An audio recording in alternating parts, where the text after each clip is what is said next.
Sometimes you got to be sensitive to the fact that anger, sure, is going to start the car, but you don't want anger to drive the whole way. Preacher told me a story recently of going to a preacher's conference with two of his preacher buddies.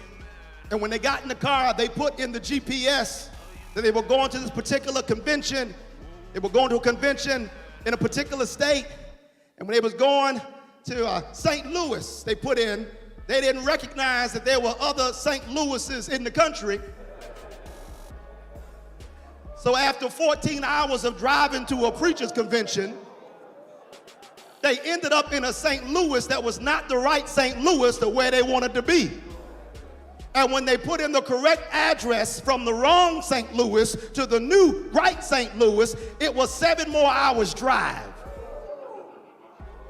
They didn't look at the whole address.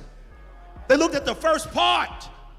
And after they saw the first part, they let the rest of it do what it was going to do, and it wound up putting them in the wrong location.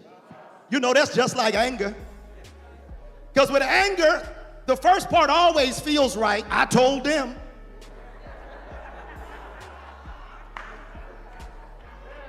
The first part always feels on point. You walk away patting yourself on the back. I gave them a piece of my mind. Read them 2 ways from Sunday.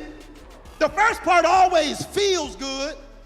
But then when you look at the rest of the address, you'll recognize that you ended up in the wrong location, in a place you never intended to be, and now you got to go that much further to get to the right place because you let anger drive the whole way instead of just start the car.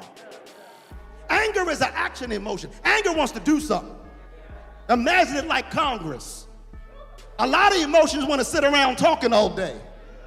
Anger is the emotion that says, enough of this, we got to do something.